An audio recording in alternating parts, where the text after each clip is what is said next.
Darkest greetings, horror, sci-fi, and Rice fans. Drew here from Horror, Sci-Fi, and Beyond, and happy third week of October.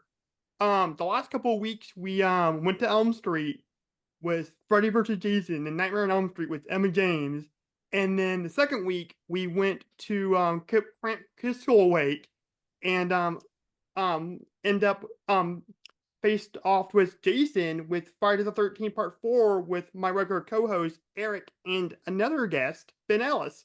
And now we're here doing a gothic horror movie, a movie that's turning 30 years old this year. God, that makes me feel old.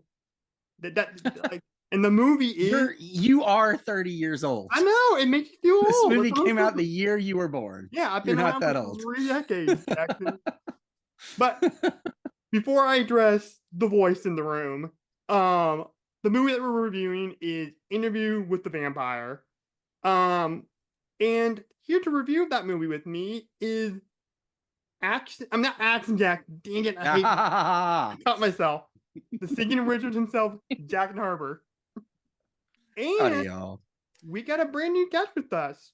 From the Fear of God podcast, and she's Canadian, is Miss Vera Goudie. How's it going, Miss Vera? Hey, I'm excited to be here. This is gonna be fun. Yeah, for sure. This is a really cool movie to review because there's a lot of substance to it, for sure. But before we get to Interview with the Vampire, let's continue the tradition that I have with all new guests on my October horror movie review series is when I ask them one question to kind of get into the Halloween mood. And that one question is, what are some movies that you like to watch? And what are some songs you like to listen to this time of year? I'll begin to the spooky. In terms of movies that I like to watch, Hocus Pocus is up there. Yes, good one. I know it's hokey, but I love it. I quote it all year round, but Halloween times is the time that I watch it. And in terms of music, there is a Canadian band. They're classified as like rockabilly or psychobilly, which is rockabilly but with themes of horror. And they are awesome. And they're called The Creep Show. And their album Run for Your Life is it's my favorite of their albums. They have songs like Rue Morgue Radio, which is a horror. The title comes from a horror magazine. Okay. Demon Lover, Run for Your Life, Buried Alive, You'll Come Crawling. But the song that they're most known for is on a subsequent album called They All Fall Down. And it's a song called Sleep Tight. Okay, cool. Yeah, it's about a girl who's been murdered, and now she haunts the man who murdered her. That's a lot of fun. But yeah, as you were telling me about the band, I actually just followed them on Spotify. Okay, I'm gonna check it out because I'm Awesome, I'm always looking for spooky music this time of year. Yeah, it's like it's definitely like on the like I said, rockabilly, like punkish side, but like the lyrics are horror based for sure. Oh yeah, I love me some psychobilly music. Nice. Framps is one of my favorite bands for that. Oh, cool. Yeah. I know I do this every time, but I'm gonna do it again. My favorite song to listen to this time of year is "Red Right Hand" by Nick Cave and the Bad Seeds.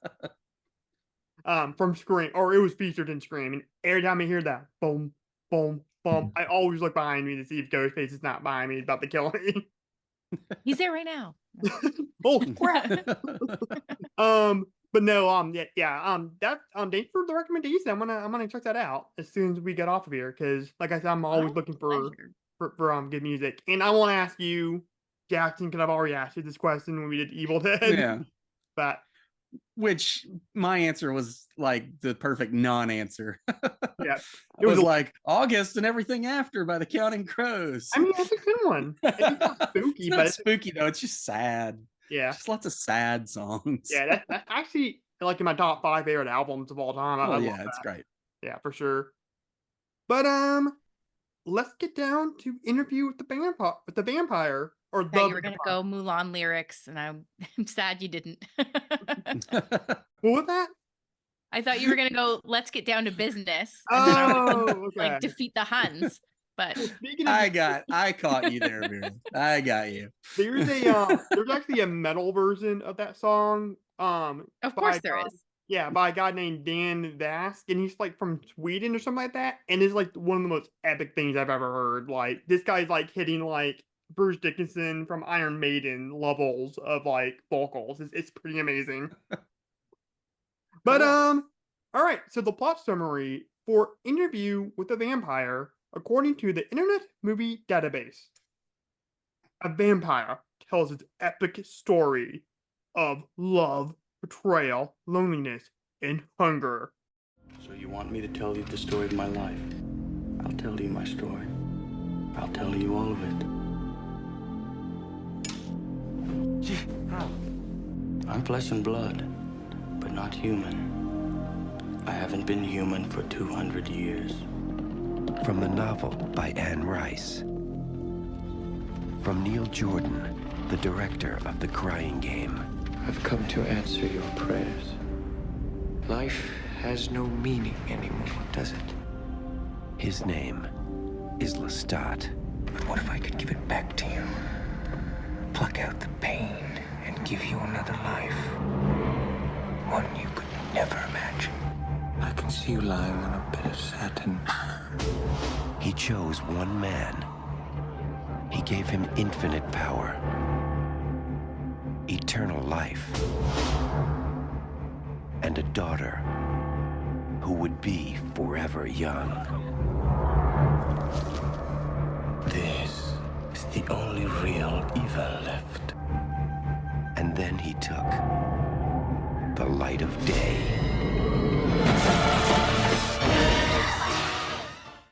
So let's go around the room and kind of talk about how we found out about this movie and our overall thoughts. And since Vera is the special guest, we'll start with her. How did you find out about this movie, or just the name Interview with the Vampire, and what are your overall thoughts about this movie? I found out about the movie through the series of books. I haven't read Okay. all of the Vampire Chronicles, but I've read a handful of them. Queen of the Damned, Interview with the Vampire, Vampire Lestat, Memnoch the Devil, maybe one more. I can't remember. I think there's like 13 in total. But I had read the book first and then learned that there was a movie, and I was like, oh, okay. That's easier than reading the book. And then what's your overall Um, thoughts about this particular adaptation of the book? I think Anne Rice wrote the screenplay for it, and so Okay. it's pretty close in terms of an adaptation. Like obviously not 100%. Mm-hmm. My benchmark for almost perfect adaptation isn't even Lord of the Rings, which is like one of my favorite movies of all time. It's Oh Holes. yeah.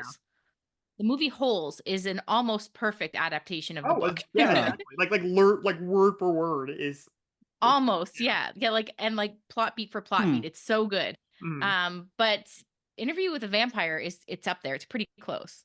Awesome. All right, what about you, Singing Wizard? What is your how did you find out about this movie?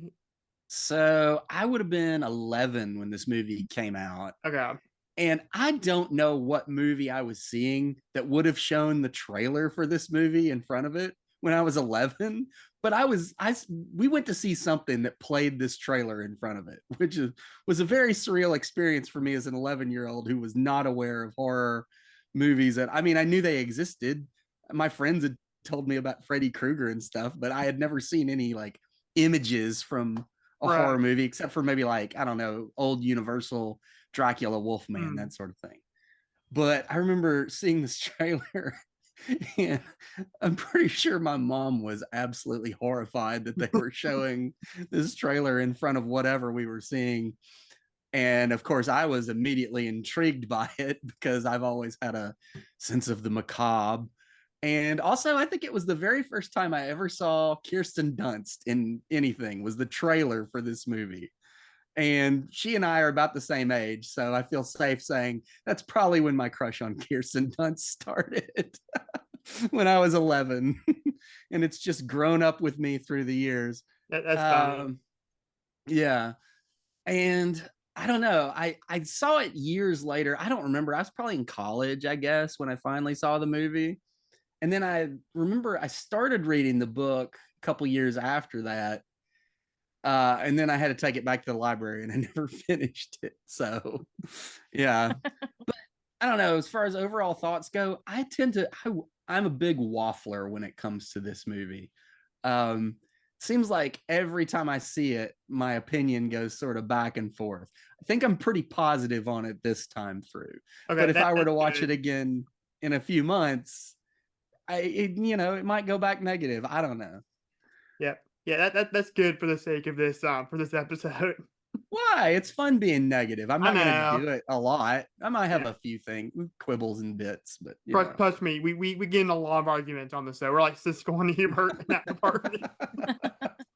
But so I guess you kind of answered like your overall thoughts about the movie. Like you just kind of overall, you're kind of yeah, on it. Yeah. it goes back and forth. It goes back and forth. So Okay.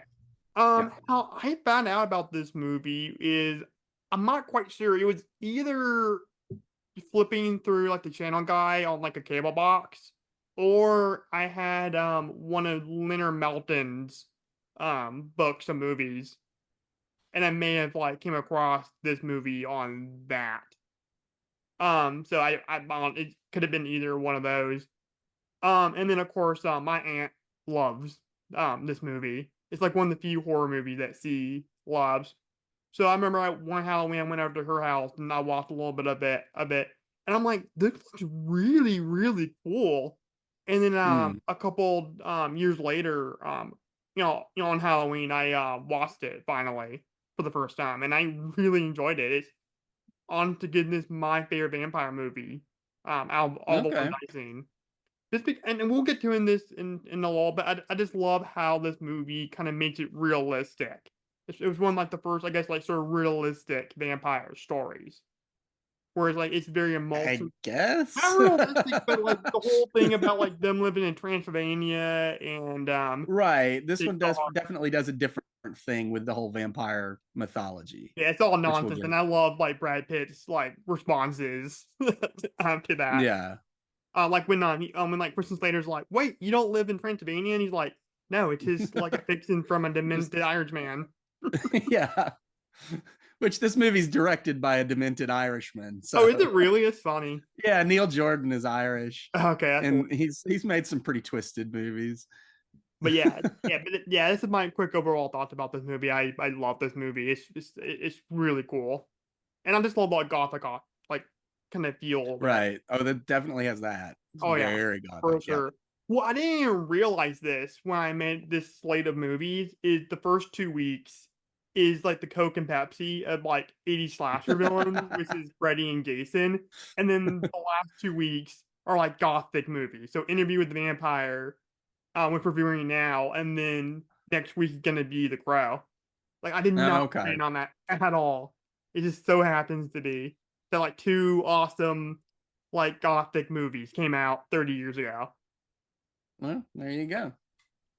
But The 90s was like that era though of grunge. Like I feel like it just yes, fits with yeah. like the gothic aesthetic of this movie. Oh yeah, well, There's a lot of that going on in the early 90s, especially. Yeah. oh yeah, for sure. Well, I think The Crow like really tapped in on that kind of grunge rock kind of feel. That movie is so For grunge. sure. It's heavily inspired by like that. But anyways, you ready to get into the deep dive?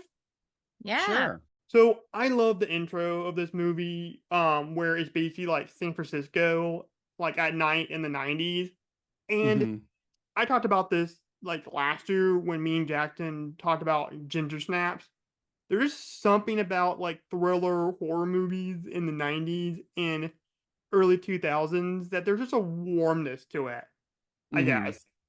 I don't know, and maybe it's because it's like the type of cameras that they were using, but it's like this movie or like Silence of the Lambs or The Sixth Sense or Ginger Snaps, it made me just want to drink hot cocoa and curl up and watch these movies. I don't know what it is, and the intro of this movie really does it for me. Yeah, I think I mean, I've said this about, I think it was maybe the Goonies, that when you don't have to rely on like special effects, when you rely on practical effects, your movie just feels more lived in. Oh yeah, And for I sure. think that that's especially true of horror. Like when Mhm. you like there are practical effects or sorry, special effects in this movie and they haven't aged well, but like Mm. most of it is practical effects and so it's a real lived in world because everything was there while they were filming it, right? Oh yeah, Mhm. absolutely. And that's like part of the charm of older movies, is the practical effect, no matter how bad they are. Yeah. Yeah, for sure.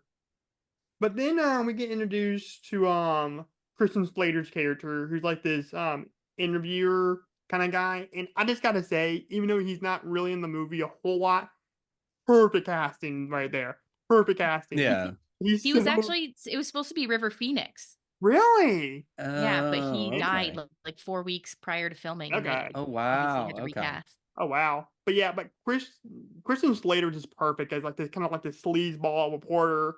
Like he'll just do anything to get like the big story, and this he's just so good in this movie, and I just love his kind of charisma. And actually, Dan Stevens from Abigail kind of reminded me of Christian Slater a little bit. I can see that with the Yeah. glasses and just sort of the rhythm of his speech and everything. Yeah, yeah, Yeah. he's so good in that movie. I love, even though he's a piece of crap in that movie, I love Dan Stevens in Abigail. I think Yeah. Christian Slater, I don't know if he has a name in the movie. I can't remember. It's like In the book, Melroy or he's just the something. boy. Oh, Yeah, really? in the book, he's just the boy. He doesn't have a Okay. name. Yeah, and here he seems like Malroy or something like that, but I'm just gonna call him Christian Slater. Have you, Malloy? Is it Malloy? yeah, Malloy or That something like that. sounds. I don't know. But I love his interaction with Brad Pitt's Louis character. Because it's kind of creepy. He's like, well, I met you in the dark alley, and like you look kind of interesting, and you want me to tell your life story, and he's like, well, guess what? I'm a vampire, and he's like, well, It's a very weird way to start the whole movie. yeah, I mean, for one thing, framing devices are always a little iffy. I think this one works pretty well mhm. until you get to the ending part, which we'll get to. But yeah, it's a very weird way to start a movie. Guess what? I'm a vampire. Now I'm going to tell you about my 200 years as a vampire. Yeah, It's very random. Some things work better as a literary device as opposed True. to film. Yeah, I could yeah, definitely see it. I don't remember much about the book because I didn't, like I said, I didn't actually read the whole thing. I probably got halfway through it before I had to take it back to the library. But I do remember that aspect of it pretty well. Just it works way better as a book for sure. oh yeah, for Yeah. sure. But I think the biggest change near the beginning, like there's two really big change. One has to do with Armand's character. The other one is how Louis becomes a vampire. Mhm. Or like comes to meet Lestat is in the book his brother dies, not his family. Oh, Okay. interesting. Now, to add to the creepiness of this whole interaction, Kristen Slater asks, "Are you going to drink my blood?" And then Louis goes, "Yes, but you need not worry about that right now." The thing is, he's like, "Well, yeah, I'm going to drink your blood. I'm a vampire. Like you're my energy. Like your blood's my energy." And I like how like he's so like polite about it too. Like it's not like a sinister Yeah. at all. It's like, yeah, yeah, I'm gonna drink your blood. And then there's a line that he says right after this, or shortly after this, when he says, when he actually like reveals that no, I'm actually a vampire. Like I'm not joking around. When he Yeah. like I guess teleports kind of or speeds over to like the light switch. Yeah, switches on the light and then he's back in the chair before by the time the light actually comes Right. on. Yeah, which Yeah. freaks like Christian Slater out. He's Yeah. like, "Oh crap!" Um, but then he says, "I'm flesh and blood, but I'm not human. I haven't been flesh and blood for 200 years." Was I find interesting because, in a way, the thing that keeps him alive is what makes him human, because we have to live off of food and like water. Just like vampires have to live off of blood, and they gotta keep replenishing themselves. So in that way, they're kind of like a human, but they're immortal, so they're not human. I thought that was really Right. interesting. Um, I don't I know. don't think Go ahead. what they eat makes them human. Like, because then by that logic, zombies, I mean, like, yes, they were human and they consume human flesh, Right. but they're not still human. Yeah, well, I guess what I'm trying to get at is like what's one element that's still human about them, maybe, if you know what I mean. Yeah, but their blood has like mystical qualities to it that Yeah, our that's blood true. does not. So, little background on this. So, after I was on the Fear of God and we talked about Abigail, I've been on kind of a vamp kick, which is weird for me because I'm not normally a vampire guy. But I knew we were going to be talking about this, and I also recently started rewatching True Blood. And the True Blood explanation of the vampire is the biggest pile of nonsense. Isn't it I really? still like that show. They try to explain it. They're like, see, with a vampire, everything is run off the blood. Like the blood is their entire essence and being, and it's just stupid. But you kind of think about, if I don't know if y'all have seen True Blood, but it's kind of a Yep. spiritual successor to this show, to this Okay. movie, and this, the Vampire Chronicles, because it sort of seems to take place in a similar universe, except in True Blood, I don't know about in the Vampire Chronicles, but in True Blood you get all these other fantastical creatures that enter into it. You get bacchanal cults and witches and fairies and werewolves and shapeshifters and all these other things. But the overall feel of it is very similar because it is Louisiana, United States. It's very like sort of down to earth as far as the way the characters operate and everything, except for all the silly magic stuff. But it's definitely, it feels in the same vein as this movie. So Yeah, for sure. Yeah, I watched like the first part of like the first season of that, and then I got to the part when you find out that the main character's boss at that restaurant is actually a werewolf, and I'm like, oh, this is he's kind not a of werewolf. He's a shapeshifter. He can turn into oh, all okay. sorts of animals. Well, I didn't even get that Yeah. part. But yeah, I really have to be invested in this show to like watch it all the way through. So I'm not a big TV show guy overall. Yeah. But then you find out that Louis was a plantation owner in the 1700s in New Orleans, whose wife and kid died, and all he wants to do is just die. Like he all he does is just gets drunk and like just gambles his money away.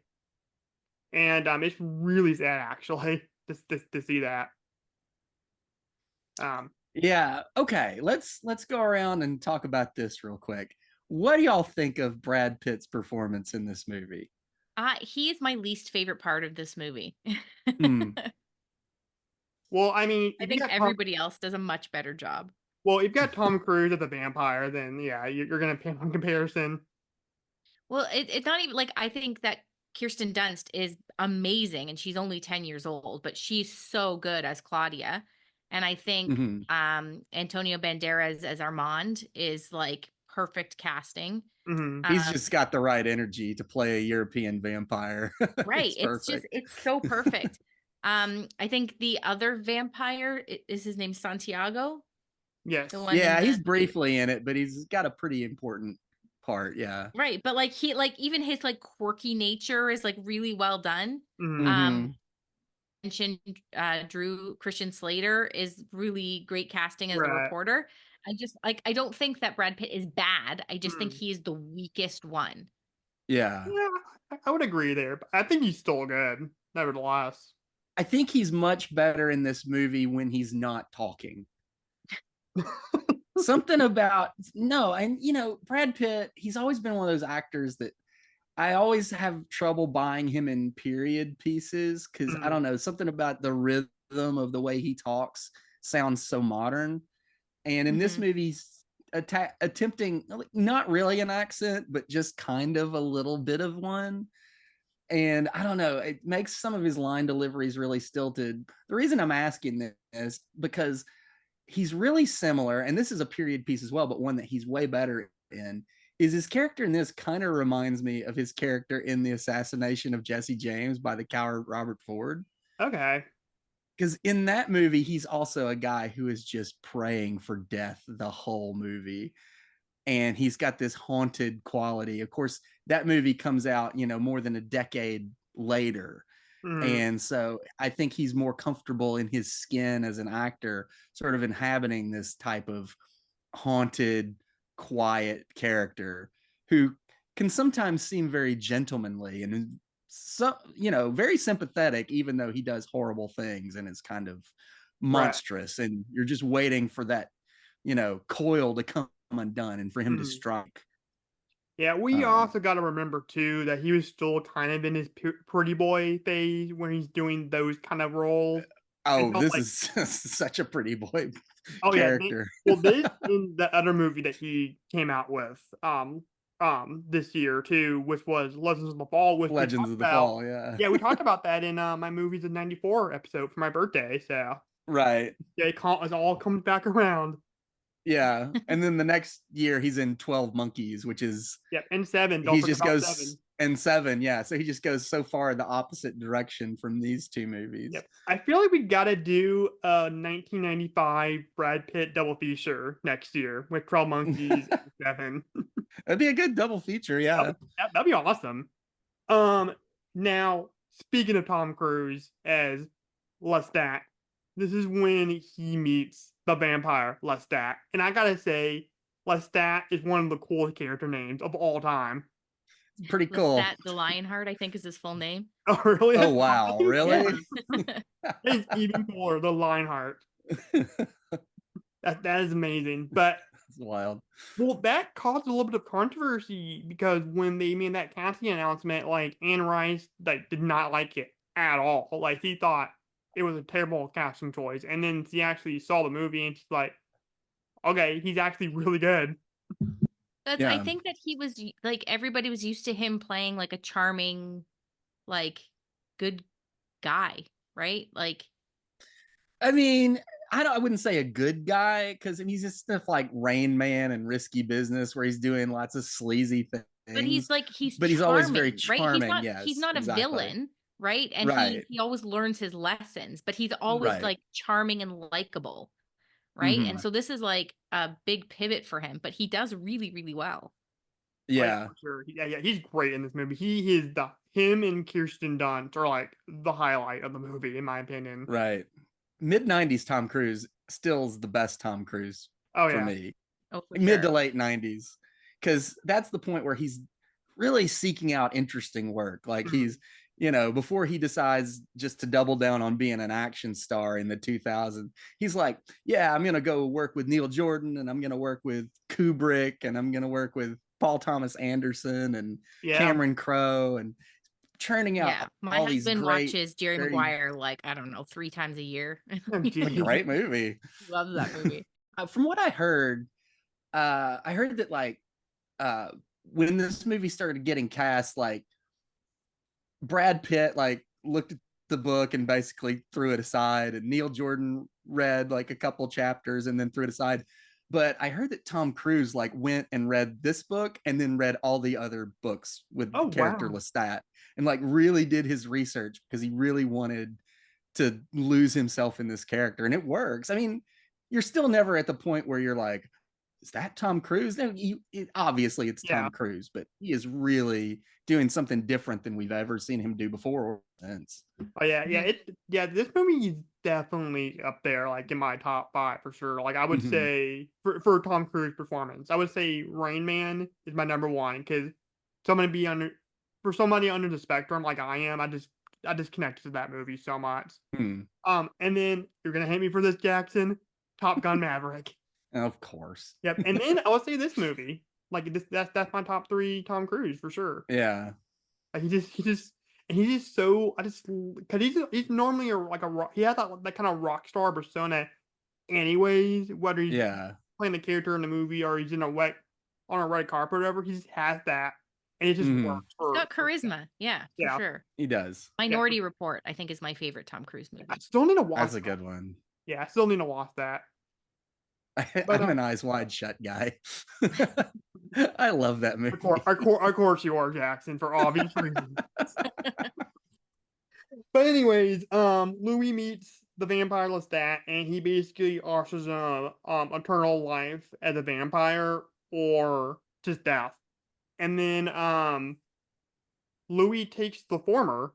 He becomes a vampire. And at this point, I love how they kind of get into the real kind of psychological aspect of of vampirism, where you kind of see everything kind of the same, but it's a little bit different in a way. And Slater Yeah. even asks him, "What did you see?" And then Louis responds, "No words can describe it. Might as well ask heaven what it sees. No human can now." I thought that was really interesting, and this movie is very poetic in a way, Mhm. which is why I really enjoy it. Like, cause it's poetic where it makes you think, but it's not like too pretentious. Where it's like, I don't know what you're talking about. Yeah, there's some really interesting commentary on like later in the movie where he talks about things that he misses, like the color blue, Mm, Mhm. because it's a color that you don't see at nighttime, right? And so Yeah. he doesn't see it again until it's on film, and like, and he almost cries in the movie theater because he's so touched by seeing the color blue again. Like there's just oh yeah, really lovely little touches like that throughout. Yeah. oh yeah, for sure. And then That's like, one of the things I do remember from the book is that it spends quite a few pages on his transformation Hmm. and just the way it affects all his senses and everything like that. Yeah. oh yeah, 'cause it would, it would affect you, like, like how you Mhm. see things, how you taste things. You'd be a completely different person. Like you're immortal at this Yeah. point. You can't die. Um, and he like looks at a statue of an angel and like it starts I blinking. love that shot. Yeah, That's a great shot. yeah, that's real kind of spooky. And this is like Mhm. this is the perfect Halloween movie or October movie for sure. Oh yeah. Yeah. Yeah. But and then I love the fact that there's this big conflict between Lestat and Louis, where Louis mostly wants to drink the blood of animals because he still values human lives Mhm. too much. And it makes me wonder, because Lestat's all about like just drinking, like finding his victims, like his human victims, and then drinking their blood. It makes Yeah. me wonder, and maybe the series gets into this, but it makes me wonder why he does that compared to Louis. Like why he's more okay with that in a way. It's kind of, I would say, a commentary on like the nature of evil, Mm.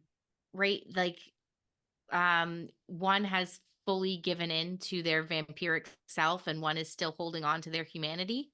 I Yeah. think Mhm. that that's the contrast that Anne Rice is trying to show. Oh yeah, definitely for sure. Well, I was just kind of wondering, like maybe like Lestat was just like wronged by somebody, or like, he's just tired of humanity at a certain No, point. because I can't remember if they mentioned this in the movie or not, but Lestat is not that much older a vampire than Louis is. Like Okay. he pretends like he has all of this knowledge, Mm, but he's very similar in age, like Mm. not interesting. older, like not an old vampire at all. Like Armand is an old vampire. Okay, Yeah. And so he doesn't have the wisdom to impart.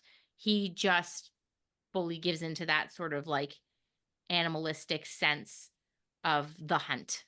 okay, that's interesting. That's very interesting. That's Yeah. an interesting commentary. I did not know that about the And other. there is something like that in several other vampire stories, like where how long you've been a vampire affects your mentality of being a vampire. Like to Hmm. bring it back to True Blood again, there's a character in season 2 named Godric who's a 2,000-year-old vampire.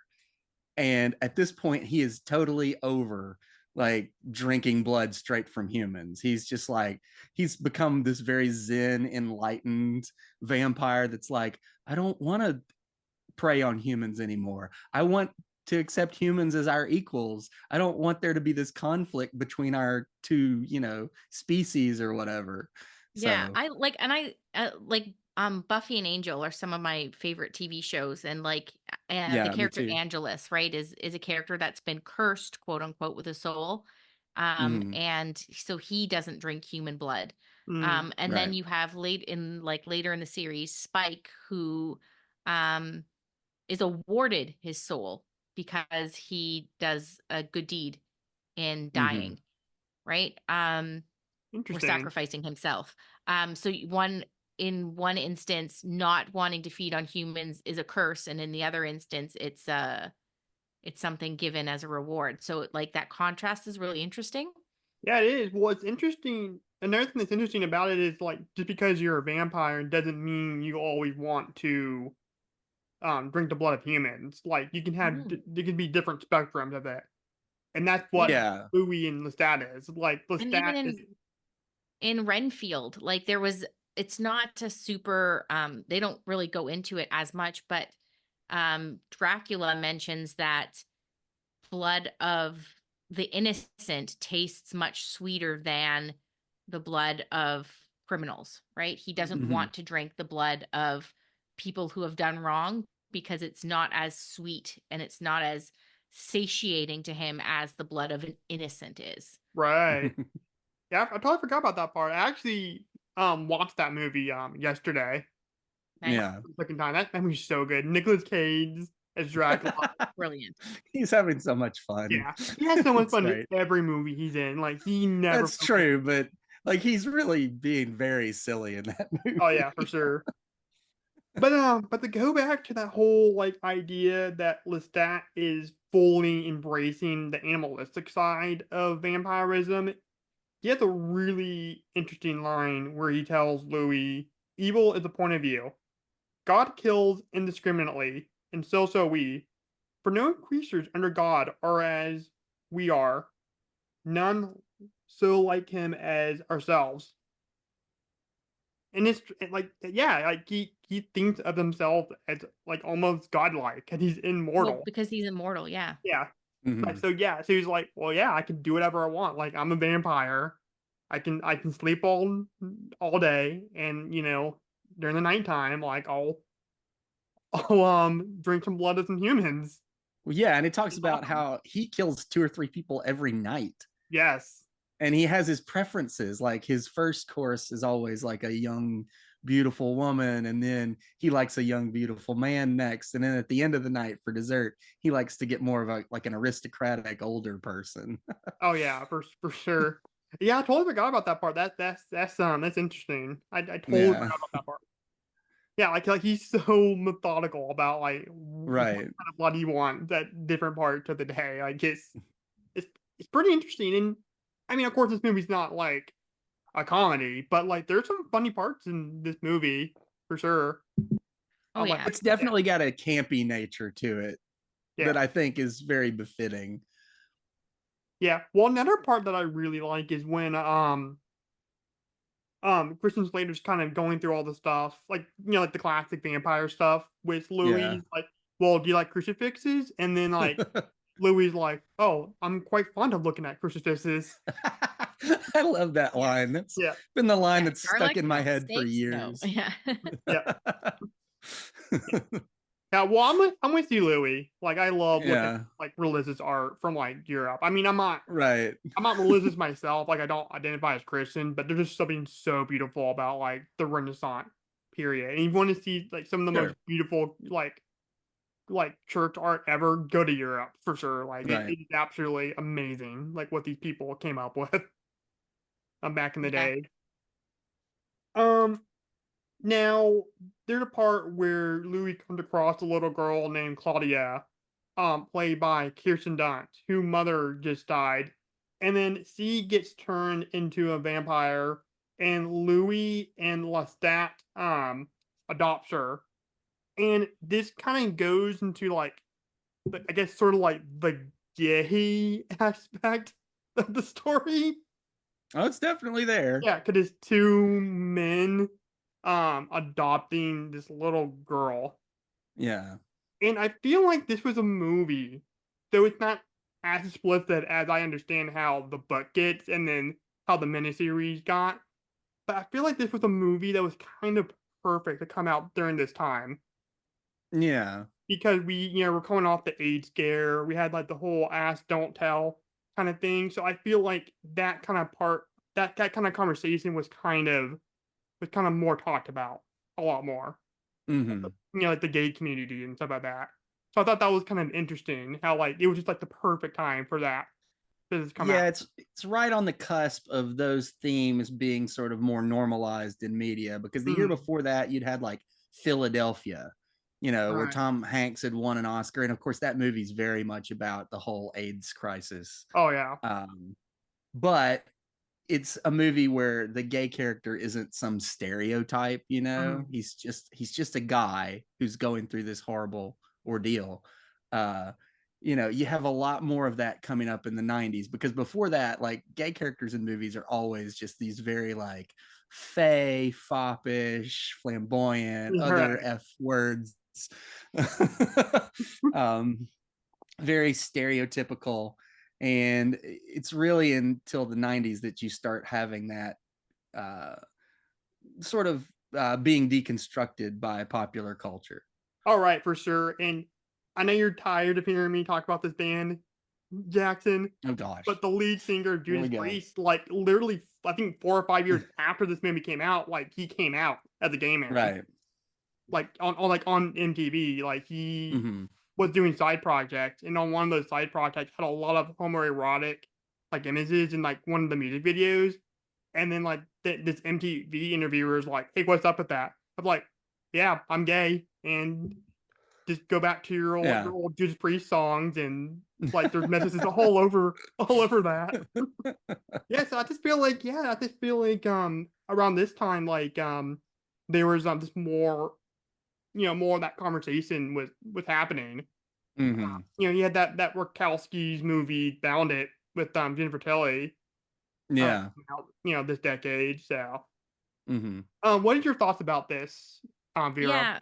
In the books, most of the vampires are not explicitly stated, but like they are bisexual characters. Mhm. Mhm. And I think the idea is that they just are inherently like the act of vampirism itself is like consuming another, and it's an Mhm. Right. intimate like an intimate experience, right? And so it's like an allegory, a literary allegory Mhm. for like um intimate relationships. And so I think that that's just something that Anne Rice has always been passionate about, is inclusion in that way, and Mhm. like not preference one way or another, but that everybody can become a quote unquote victim or a quote Right. unquote Mhm. lover, right?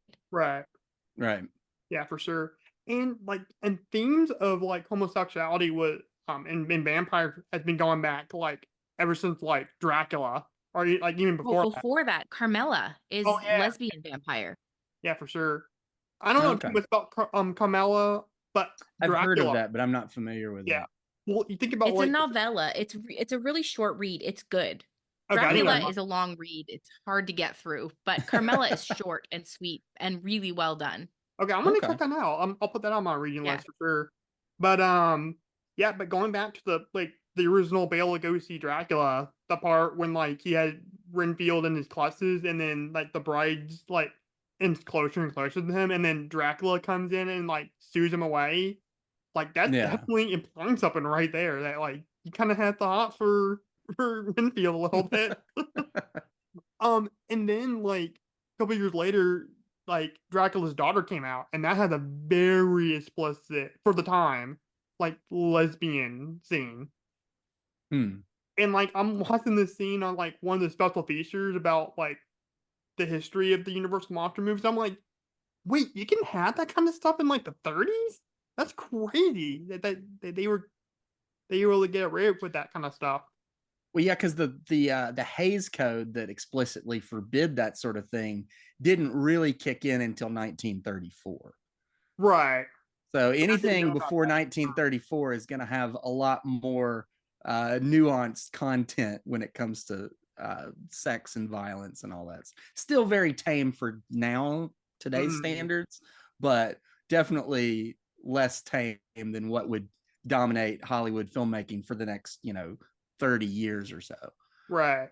Well, what was interesting was like I don't know if you guys ever watched that show on AMC called Eli Roth's History of Horror. Oh yeah, I did.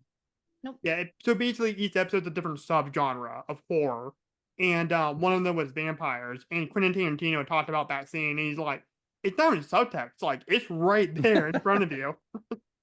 Um, Yeah. and then he was talking about like in the 70s, like there's a lot of like kind of gay lesbian vampire movies, like very like kind of low budget ones. Like Hammer did a lot of those. Oh Yeah. yeah, for sure. And he even Yeah. talked about like, it's like, well, back then it was like, well, I saw this movie about this lesbian couple, and they played the relationship for everything that it was. Granted, it's about vampires, but still. And then like Eli Roth kind of commented, it's like, yeah, like horror has always been about like dealing with taboo topics, Mhm. Yeah. and that's what I love about horror. That's one of the reasons why I love it, and why a lot of Mhm. people love it. It deals with a lot of topics like that. Now, to move on to the Claudia thing, a little bit of behind the scenes with Anne Rice. Apparently, her daughter was really, really sick and had a lot of medical procedures going on, and she was young, like Claudia's age, pretty much. I think younger. Oh, really? In Wow. the book, Claudia is 6 or 7. Okay. They aged her up for the movie because 6-year-olds are hard to do monologues. Okay, yeah. I Yeah. would imagine. But yeah, so like her daughter was experiencing like a very adult thing, like at a very young age, and that's what kind of gave her the inspiration for this character. Hmm. Yeah, But her daughter passed. She died as Oh. a child. yeah, it was And really I bad. think Claudia was written as like homage to her. Hmm. Mhm. Yeah, but I really love Claudia. I think besides Lestat, like I said, is she's my favorite character. Um, She's fantastic. yeah, because she doesn't have a chance to grow up at all. Like it's tragic. Right. And then Yeah. they're on this dock and they see this naked woman and she finds her very beautiful, and then later she draws her, and she's kind of jealous because Mhm. she wants to look like that, but she Yeah. will never Well, be yeah, able to. it's been like 30 years and she's still a child. Like her mind has grown up, but Right. Right. she's stuck in the body of a 10-year-old for literal eternity. Yeah. Yeah, and it gets super weird because she starts to sort of treat Louis like he's her lover, even though their dynamic to him is very father-daughter, Mm-hmm. because to him she's still a child, but to her they might as well be the same age. it's it's very it's very odd to watch some of those scenes. I mean, of course, the movie doesn't do anything explicit or anything, but Yeah. the suggestion is enough. Uh, and Kirsten Dunst is awesome at it. Like she Oh yeah, for sure. plays an adult in a little girl's body very well. So Oh yeah, I think this might, out of the few Kirsten Dunst movies I've seen, I think this gotta be my favorite one for sure. Like she's this is, always been great. oh yeah. But yeah. Bring It On is going to be my favorite one. Oh really? I love Bring It On. Bring It On's great. So, Yeah, yep. No yeah, well, gripes with you I here. didn't really like her as Mary Jane, and that's probably just because I'm a huge Spider-Man fan. So I'm gonna be a little bit picky on that. I think Zendaya is way better, even though her name is Marcel and not Mary Jane. And I know Jackson's tired of me complaining about that, but I'm always gonna complain about that. But then Claudia actually kills Lestat, and then her and Louis try to flee or start to flee to Paris, and then they hear a noise, and then like Louis like opens the front door of their house, and nothing's there. And this is like the only jump scare in the movie that actually got me, because like Lestat like grabs them, and I totally forgot about that part. Yeah, when the hand comes in, it's a good jump scare. That Mhm. actually kind of made me jump a little bit. And then he starts playing the piano. Yeah. Lestat does, and he's like a zombie kind of thing. And he says to Claudia, "You've been a very naughty, naughty little girl."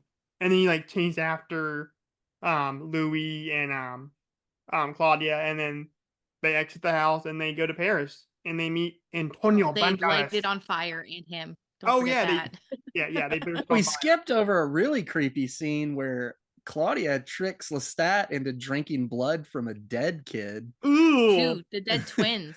forgot about Right. That is super messed up, and she knows And exactly what she's doing. drugged them Well, yeah, that's what with killed laudanum. them, but Yeah. it kept their bodies and their blood warm, so they still seemed alive. So Yeah. he thinks they're just unconscious, and she totally tricks him there. And then, of course, they throw his body in the swamp to get eaten Yeah. by a crocodile. That doesn't work out. Yeah, like he's a vampire. Like, what do you think he's gonna happen? He's gonna come back for his revenge at some point. Right. But then you Yeah. don't get Lestat for like the next, what, 40 minutes or something of the movie? Yeah. So the Oh. whole, for me personally, the whole Paris thing, the movie, it's interesting, but it's not as, I don't like it quite as much as the first half. In the book, Lestat actually goes to Paris. Okay. So I'll probably like that part Okay. a little bit more. Because like I said, I love the whole conflict between Lestat and Louis, and I feel like he missed something when Right. not in this movie. Just It's a very different movie once they once they burn his body and apparently the whole city down, which I guess is something to do with the Civil War ending, because it's right around that time. I would have to look it up, but I bet you everything that's a real historical event, like New Orleans catching on fire or something like that. Maybe. right. And that's the thing, I love Antonio Banderas as Armand. I feel like Antonio Banderas is one of those people that like just keep popping up like in my life. This is pre-Mask of Zorro too, so Yes. he wasn't like really big yet. Right. Yeah, but he'd been popping around. I mean, he'd been in a lot of movies in Spain, like with what's the guy's name? I can't ever think of the guy's name. He's a big Spanish director. I'll probably think of it later. But Did he do Desperado? no. You're thinking of Robert Rodriguez. He's Yeah. from Texas. No, it's it's from a guy from Spain, and he did like Talk to I know Her. Robert Rodriguez is from and- Texas. I'm asking if he had done Desperado yet. That was, I think, the same year as this. I think it's 94. It might be Desperado might be 95 or 6. Oh god. But he was a big movie star in Spain, and he had just started because he's in Philadelphia the year before because he plays Tom Hanks' partner in that movie. Oh really? I did not know So that. he'd been dipping his toes into Hollywood a little bit. Okay, so I need to watch Philadelphia now. Yeah, he's not in it that much, but he is good Right. in the few scenes that he has. Yeah, but like I said, I just feel like he's one of those people like Tim Curry who just keeps popping up like throughout my life.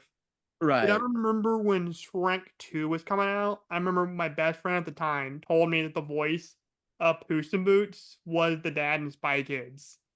I'm like, oh, that's pretty cool. And then that he referred to as the dad in Spy Kids and Yeah, well, not that's- Zorro. yeah. Well, I mean, the thing was, I told my mom that, and my mom was like, yeah, like, that's Antonio Banderas. Like, he's a famous movie actor. Yeah. He was Zorro. And Zorro is literally in my top 5 movies of all time. I can quote it word for word. Really? I love It's that a movie. great movie. that's another one I need to Absolutely watch, for fantastic. sure. Yeah, It's need to watch really that one. good. It's It's so good. one of the And best it's one of the Batman movies ever made. it's one of the last movies that is like pretty much strictly stunts and practical effects. Oh, awesome. Yeah. But I actually have Antonio Banderas's clone that I've had for like almost 10 years at this point. His cologne. Yeah, like my I grandma thought you bought. said clone, like Oh, no, coffee. cologne. And I was like, He's got a clone of Antonio Banderas like in his Dolly the basement. sheep, but a person. He's been Antonio growing it for Banderas. years. But no, Very I have his. confusing. But no, I have his clone that I had for like 10 years, and I pull it out every so often, like when I have like a family event or like I'm going to a movie. Okay. What's Yeah. it called? Blue Seduction, because of course, by Antonio Banderas. Like that's the thing about it is like Antonio Banderas has a name you have to say it sexy, like You have Antonio. to say the Banderas. full- Yeah. full Oh, it's name like that every single SNL time. sketch where I think it was Chris Kattan where he's like, "Welcome to the Antonio Banderas. How you say? Show."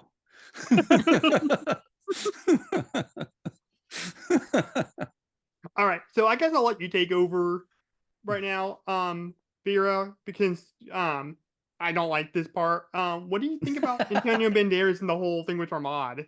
Like, like that whole kind of story. Yeah, I think that the movie maybe at this point is like speeding up the plot a little bit and Mhm. doesn't spend enough time developing the European vampires and why it's important that Lestat found them. There's a little bit of voiceover commentary, but it like he learns about vampire like law and lore from Armand because Armand is so old. Like I think he's like 400 years old or something Oh like that. wow. Yeah. And he learns that that Claudia specifically is in peril because of vampire law, saying that you cannot kill your maker. Right. And if you kill your maker, then you are subject to death.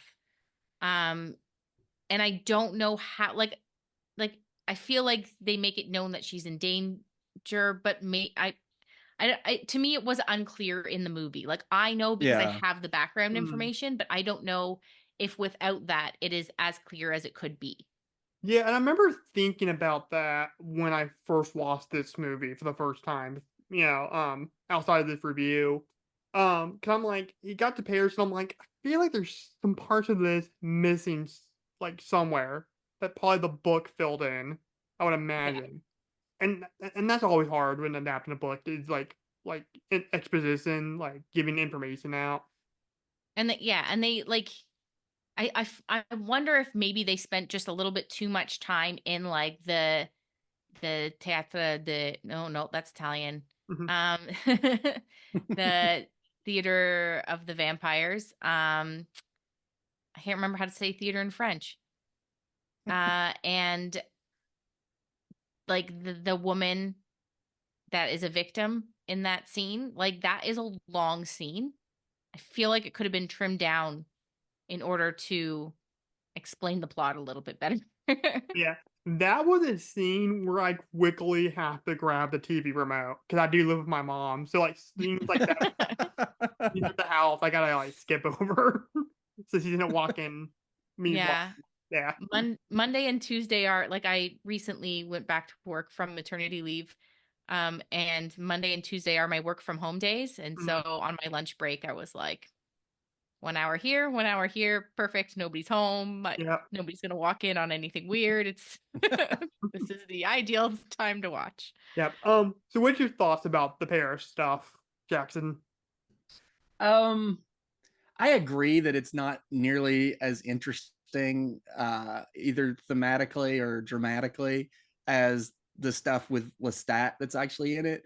But there are I like the individual scenes when you take them out of context. I think every scene in this is really good. I think when they go to the theater, that whole set piece is really unsettling and cool. And I love how at the end, like, they're devouring this poor woman and then the curtain closes on them and the audience just gets up and walks out and nobody says anything because nobody knows what they've just witnessed. Right. Yeah. Yeah. Like that's they don't like, have... like it's a cool, it's not a cool concept. It's a horrible concept, but it's an interesting concept Right. to play upon. Uh-huh. And like I said, in the book, Lestat comes to Paris, and that is sort of the instigating incident that puts Claudia in danger because he reveals that she tried to kill him and that he is their maker, right? Right. So that's kind of what puts her on trial. And then even like Armand and Louis' relationship in terms of like why they have a falling out is because Louis, like after the death of Claudia, he is like an empty shell and Armand can't get him to like love life anymore. And I think that when he goes back to New Orleans, Armand is with him when he sees Lestat again. I think. Okay. Yeah, that is very different. Yeah. You're talking about this is in the book, right? Yeah. So that's the other big part that's missing is like some of this Armand stuff. Yeah, and because Armand is just gone from the movie, after a time. They don't develop their relationship at all. Yeah. And so you're just like, why why are you so obsessed with me? Is kind of like what it feels like a little bit. Yeah, I think that's maybe part of the problem I had with that. And don't get me wrong, love seeing Antonio Banderas as a vampire because Yeah. he just has Yeah, like the perfect look aesthetically, for it. it's cool. Yeah. Yeah. Well, and like vocally, like he had like the perfect voice for it. Like he Right. everything he sounds like just so sexy. Like it's amazing. Yeah, and like the idea of like underneath the theater there being the catacombs with the vampires, like that's a really cool set Yeah. piece. I like the idea of how different the old world vampires are from the new world vampires. Mhm. Because it's almost like it's the same sort of contrast between old world humans and new world humans. Like it's just a different kind of society. Like, you know, America's very individual driven. Mm. It doesn't have like this sort of deep wells of culture that Europe does, at least, you know, a lot of it. Yeah, Not that's what I love say about that there's not some of that in the US. There definitely is some of that. But, you know, Europe's just a much older place. Mhm. They can go back thousands of years in their own history. And so it's the same with the vampires. I think that's really cool because, you know, you don't get a vampire society in this movie until they go to Paris and they're all sleeping together in the catacombs, in their coffins and in the walls and all of that stuff. Oh yeah, for sure. Yeah, Europe is definitely like that. Like it's very like old world, like old buildings and all that stuff. But Right. then there's like cars just like driving Right. everywhere. It's weird. Well, because actually last year for my October series, I reviewed the Black Cat, the old Universal horror movie with Mm-hmm. Karloff and Lugosi. Yeah. And that movie kind of talks about a lot of like kind of like the old world meets the new world kind of thing. Yeah, And for that's what a sure. lot of those guys were. Like they were like Lugosi and Karloff. They were basically like relics of like the Right. past. Like they just feel like they're just in a different time period, but they're in like Mhm. the modern day Right. world. That's one of the most interesting things about those old Universal movies is like the merging of like the old and the new Mhm. Yeah. for sure. This section also has what I think is the most memorable scene in the whole movie, which is the execution of Claudia and her new companion. Oh, that's hard to watch. It is Yeah, so hard to watch it's because she's heartbreaking. just turned this woman, well, she's gotten Louis to turn this woman into a vampire. Mm. So she will finally have a companion that will be devoted to her. And Well, then the like idea that is that Louis is going to go with Armand with and that Armand, yeah, he will exactly. have an adult.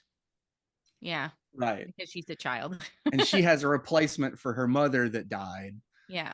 But then like basically the same night all the other vampires come in and abduct them. And oh, that big like well though, where they put them in, man, that is harsh. Yeah, yeah, it is. It kind of reminded me of Hocus Pocus a little bit when the Sandersons get exposed to sunlight and they just turn to stone. Mm, Yeah, it was very reminiscent of that. I guess it's like that a little bit. But I there's not the same emotional like gut punch. well, not emotional, in but like Hocus visually, Pocus. like them turning to stone. Yeah. Like it kind of yeah, it's basically the same thing. But anyways, after that, Louis is so broken up about that he goes back to America and he discovers this new invention called cinema. And now he just and at this point he's like me, he's just a cinephile. Like he just Right. eats up movies. Goes to the movies all the time. Yeah. And one of the movies which I thought was just so cool and I just geeked out hard was Nosferatu, which is Yeah. my favorite horror movie of all time. I can't even imagine what he must have thought of Nosferatu. Like This is what the humans think I look like. well, no, it reminds me of that part in Hotel Transylvania where the Adam Sandler Dracula sees somebody watching Twilight and he's like, Oh. what do they think of us? Seriously? Which is very funny. But like just seeing that that Nosferatu club makes me Right. really excited about the remake from Robert Eggers. I am so pumped for that movie. Like me and my mom went to go see Alien, the new one, recently, and they showed the trailer for that. And my mom was like, "Oh yeah, we're seeing that Christmas Day." Nice. Yeah, for sure. And I'm gonna go back to Judas Priest real quick because I have a song called "Love Bites" and it's very vampire-esque. And when I went to go see him for my birthday, they played that song, they actually showed clips of Nosferatu, which got me even Okay. more excited. Because anything Nosferatu is gonna get me excited for the remake because I love that movie so much. But anyways, then Louis meets up with Lestat again, and he's just kind of curled up in like this chair, and he's absolutely petrified of like helicopter searchlight that he thinks Yeah. he's gonna die. That's really weird. The helicopter that goes like right in the window, and you're just like, what? Why is the helicopter there? Yeah, but still, it's kind of like that kind of that thing that he thinks is gonna kill him, but like Louis has Well, to he thinks it's the explain. sunlight. Yeah, Right.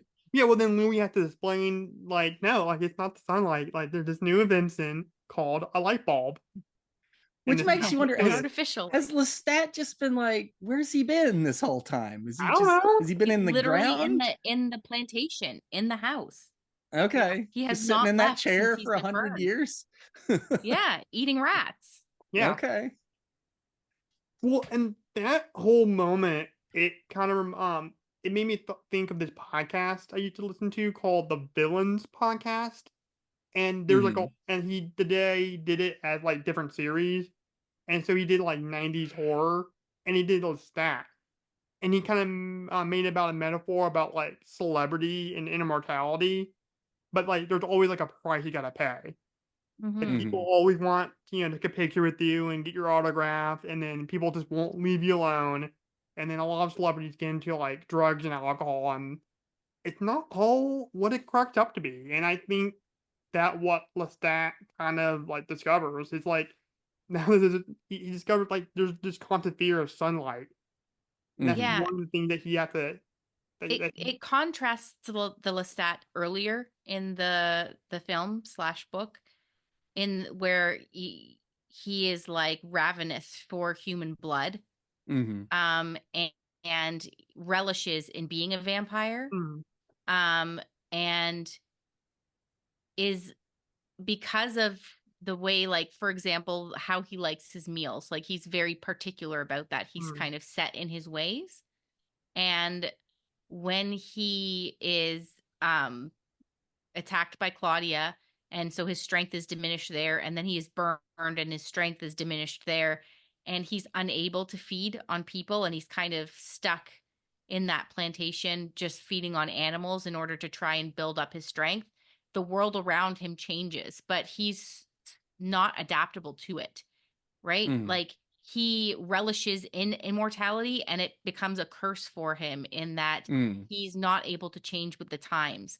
And then conversely, the one who did not like being a vampire and didn't want to eat people, he's the one that has adapted, and he's learned that he can snack on people without killing them, mm, and he can he can go through the ages, and he loves cinema, and he can blend in with the humans, right? And that's kind of yeah. the difference between them, is one is unable to adapt and blend in, and the other one is. Well, I think yeah, that's for sure. And going back to what you were saying about him not being able to adapt, like he lived through a time where like it was cool to like be elegant and to dress Mhm. very elegantly. And he's in a time where like that's not as common anymore, and he just doesn't know how to fit in to like modern day society where everything's just so elegant. Well, yeah, Mhm. and because, like, think of how, like, there's a little bit of a commentary on, I think, disability there, in that when you, like, he's disfigured and Mm, horrific looking, and he's unable to be elegant anymore because he can't, like, people would look at him and be horrified.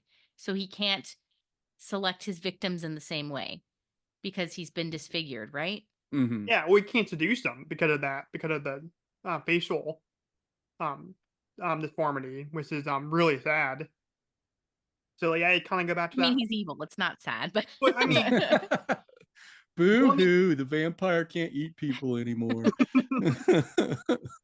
but no, it just kind of. I mean, yeah, he's evil, but like he just becomes like this sad, pathetic like person at this yeah. point. Like he's not like the rock star vampire that he used to be until Queen of the Dam, and he literally becomes a rock star. Literal rock star, yeah. Yeah. I gotta watch that movie now after watching this, just for that reason. And then Louis finishes his story. He basically tells Slater that his life is empty now because he didn't have Claudia, and the companion. And then Slater's like, "What are you talking about? Like, people will kill to have your gift, and like, I want you to like drink my blood so I can be a vampire. I want that to happen too because vampires are cool." Yeah, he missed the entire point of the 200-year story. Right. Well, yeah. Well, just me saying that, like, I missed the entire point too. 'Cause I guarantee you, if I become a vampire, like, I think I'm gonna get like maybe like now I'm 50 years into it, and I'm like, well, this sucks. But then Louis attacks him and he asks him, "Do you want to be food for the immortals?" And then Slater escapes. And now this is my favorite ending in any horror movie ever. When Kristen Slater hops into his car, he pops into the tape. He's driving over the Golden Gate Bridge as he's listening back to his interview, and he's like, "This is good stuff. This is really good stuff." And then Lestat comes up behind him, bites his neck, almost kills him. And then he's responding to the interview. He's like, "Louie, Louie, Louie, always whining." And then he looks over to Christian Slater, and he's like, "Oh, you think this is bad? Had to listen to it for centuries." And then he tells them, "Don't be afraid." And then he looks at the camera, towards the camera. "I'm gonna give you the choice that I never had." And then you hear a cover of "Symphony for the Devil" by Guns N' Roses, with my favorite Rolling Stones song. And it's so perfect for Lestat because he's very kind of devilish and very kind of conniving and kind of con manish, which is what that song is about. Like the devil being the ultimate con man. And I just love this ending so much. Like I will literally go on YouTube and just watch it and like over and over again. That's just how amazing it is. This is so cool. Even though this guy does some pretty bad things, but I just love it. I just relish in like Tom Cruise's evilness as this vampire named Lestat Lionheart, which is like the coolest name ever. So what do you guys just thought about this ending? Do you guys like this ending? Go ahead, Jackson. I don't like this ending. What? I don't like it. I think Typical it's Jackson Harbor. I think it's a stupid ending. It doesn't fit with the story we've been watching for the past 2 hours. It just sort of comes out of nowhere. Awesome. And it's just thematically inconsistent and silly. And I guess there are other silly things in this movie, but this is the silliest thing in the movie. It's like where we left Lestat in that plantation home. That was good. That was a good ending for this movie's version of that character. And then all of a sudden, here he is, and he doesn't even look all that bad anymore. And he's like jumping in a car and driving across the Golden Gate Bridge and making jokes about the interview.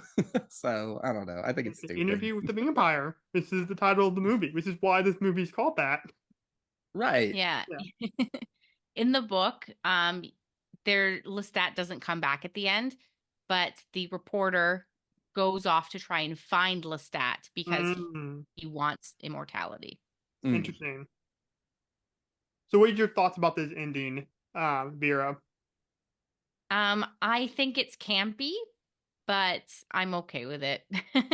Thank you. Like I think that I think I'm in the middle. I'm in the middle. I'm not on anyone's side because I think that the ending of the book is more thematically resonant, in that like he has not learned his lesson from the story, and he does want to go become a vampire. And in this one, it's just like, oh, okay, cool. They brought Lestat back. We're all kind of on board with liking him, even though he's the villain of the piece. And like, all right, it's nice to see that he's come out and like, you know, there could be a sequel with him because now Yeah, he's out do and you about. really think that this director was gonna like have like the biggest movie star ever, Tom Cruise, like have a terrible ending? No, he was gonna give him a rock star ending where like he's gonna give Kristen Slater the choice on whether or not he was gonna be a vampire, and then he just listens to this awesome Rolling Stones cover. I think that a I more do think that's a good nuanced version of that director, song. Yeah. I it do is a think good that's a good version. So Well, I think almost a more nuanced director would have left Lestat where he was in New Orleans. yeah, but that's right. not fun. But a audience pleasing director chooses the ending that he chose. Yeah, but that's no fun, and I don't care about your opinion. Well, like I said, Opinion. audience pleasing. Did you ever see Neil Jordan's other vampire movie, Byzantium? Never heard of it. Nope. It's really good. It's Saoirse Ronan and I cannot remember it's Gemma something. She's another English actor and model, but it's really good. It's sort of like this, except it's way more small scale, and it's about two female vampires, obviously. But Yeah, that's awesome. worth a watch. But going back to the cover, I was guarantee you when Slash from Guns N' Roses found out that he's doing a Rolling Stones cover, as big of a Stones thing that he is, he's like, oh man, that's awesome. And he's gonna be in a vampire movie because he's a horror fan too. So he was probably just chomping at the bit for that. But yeah, Vera, you Slash continue also to does read. the guitar for Barbie movie. Oh yeah, it was awesome. I saw that at the Oscars. I'm like, oh my god, they got Slash. It's in the Right. end credits for Barbie. Like Yeah. it's he did like the actual recorded guitar for it. That's cool. awesome. Yep. Real male guitar players do guitar for the Barbie movie. Like you're a real man if you can play guitar solo for the Barbie movie. But anyways, yeah, you convinced me to read the book, Vera. I'm definitely gonna read it now. I'm gonna read that, and then I'm gonna read the other one. Carmela is called. Carmela. Honestly, read Carmela first, just because it's so quick. It's like Okay. less than 100 pages. It's Oh wow. quick read. Yeah, it's a novella. Well, quick read for you is probably a slow read for me. I'm a slow reader. It's probably just Audiobooks, man. yeah. Well, it's probably part of my Asperger's syndrome. I just get distracted way too easily. But Okay, yeah. I'm in the middle of like 3 books. Don't worry about it. But anyways, you guys ready to get the favorite part and least favorite part? And I'll start with you, Jackson. Sure. What is your favorite part of this movie? Okay. My favorite part of this movie is the smallest thing, but I just love it whenever I watch it. I love the sound design, specifically whenever the vampires bite somebody or when they bite into their own wrist, like that squishy sound that it makes. And you can hear the blood come gushing. It's so small and so specific, but it really, really worked. I always liked those scenes in movies where like the vampires bite themselves on the wrists to feed somebody their own blood. And this movie does that like better than any other movie. Okay, I didn't notice that. I'm gonna go back and Yeah, like I said, it's the tiniest thing, but that. it's something that stands out to me a lot. Yeah, that's awesome. What's your least favorite part of this The movie? ending. It's the ending. Okay, It's that stupid ending. Jackson. What about you, Vera? What is your favorite part about this movie? My favorite part about this movie is when Louis, after Claudia and the woman have been exposed to sunlight and they've been turned into ash, and Louis finds them and reaches out to touch Claudia, and like the CGI isn't great, but the emotional impact is where she crumbles Right. dust and kind of blows away. I think that that's just a really emotionally resonant moment. Yeah, for sure. What about your least favorite part? My least favorite part. And don't say the ending, for the love of God. I think it's the theater of the vampires scene. It's stomach churning and it goes on for too long. Oh yeah, for sure. I'm gonna go my favorite part, the ending. The ending. I knew he was gonna say that. It's just awesome. Well, you know, I'm the rock guy, Jackson. So anytime rock music is incorporated in my favorite movie genre, like that's just awesome. And then my least favorite part is just I just think the second half, though is interesting, it's not as interesting as the first half with the stat. I think Yeah. you miss like a big hole without Rose Mhm. in there. All right, so before we wrap this episode up, let's get the score. And how our scoring system works is we rate the filmmaking out of 5 and the thematic score out of 5 for an overall score out of a possible 10. And then we take our overall score, put it in an average calculator to give us the official horror, sci-fi, and beyond score.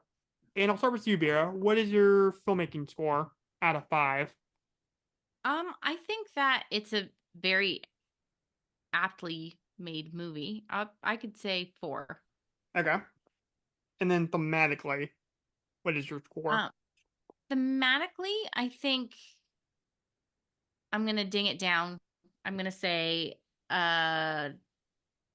2. It has themes, but in the book, they're just much more fully fleshed, and in the movie, I think it skips over it, assuming that you've read the book. Right. Yeah, I can see that. Like, because you're somebody that actually, have read the book. So I can definitely see where you're coming Like the from. first Harry Potter movie, same problem. Yeah. It hits Mm. plot points, and if you haven't read the book to fill in the gaps, Yeah, for sure. So your overall score is a 6. All right, what about you, Jackson? What is your filmmaking score out of 5?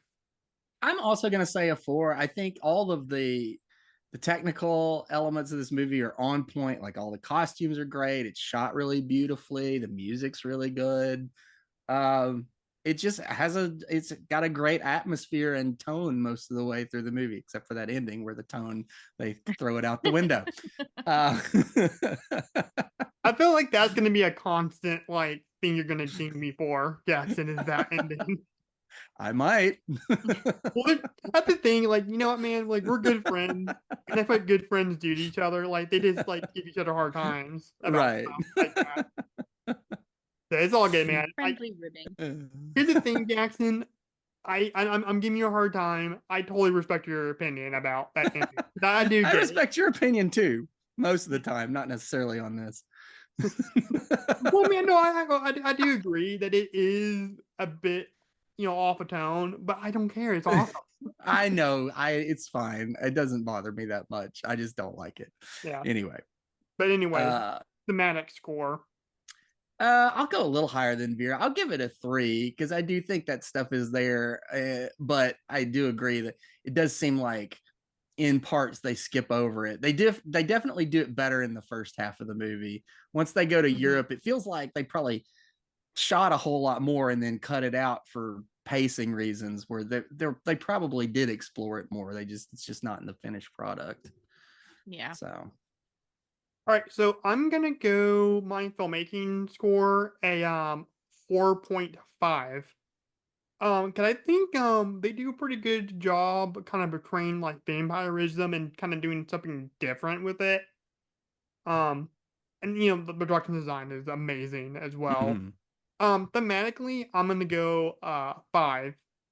Because I haven't read the book, so I don't have that kind of perspective. But I just think this movie is just so beautifully tragic. And Mm. I know I keep saying I want to be a vampire, but honestly, after watching this movie for the second time, I don't know if I want to be. It would kind of suck a little bit. Yeah, no, I'm gonna pass on being a vampire. Yeah. Well, I know I you're don't aware. want to live forever, ever. Yeah. Well, I know you're a werewolf, Jackson. That's true, but werewolves are mortal. So Yeah. Oh, are they Yeah. really? I don't know too much about werewolf lore. yeah, werewolves are mortal. Interesting. Okay. Yeah. Do Um, they live in dog years or people years? I'm guessing they live in dog years while they're transformed, but they're only transformed 1 weekend a month. So, Right. So it's But, not that much of a difference. Yeah, for sure. So that takes my overall score to a 9.5, which means the official horror, sci-fi, and beyond score for Interview with the Vampire is a 7.5 out of 10. All right. It's not bad. That's actually really good. That's a good showing. Yeah, for sure. All right, guys. So that's been the review for Interview with the Vampire. Stay tuned next week because I got my Crow review on the day before Halloween on Devil's Night because that ties into Ooh. the movie. And I'm gonna post that a little bit later in the day, kind of coincide with Devil's Night. And then on Halloween, is when me, my other co-hosts, are gonna post our Ghostbusters commentary because it's a big movie. I don't think a review is gonna do it justice because everybody has their Ghostbusters review, so we gotta do a commentary for it, and it's gonna be a lot of fun. I'm excited to record that. But thank you for being on here, Vera. I appreciate it. Thanks for inviting me. This was fun. Yeah, for sure. I'd love to have you on here again. Happy to. Yep, and I mean, of course, I love having you on here, Jackson. You're always fun time. But anyways, guys, if you like this episode and you want to see more spooky and weird content, make sure you slash that subscribe button and follow us on Facebook and Twitter at Horror Sci-Fi and Beyond. You can also listen to this podcast at Spotify on Horror Sci-Fi and Beyond. Also, don't forget to leave this episode a killer comment and give it a King Kong size thumbs up. And as always, guys, stay weird.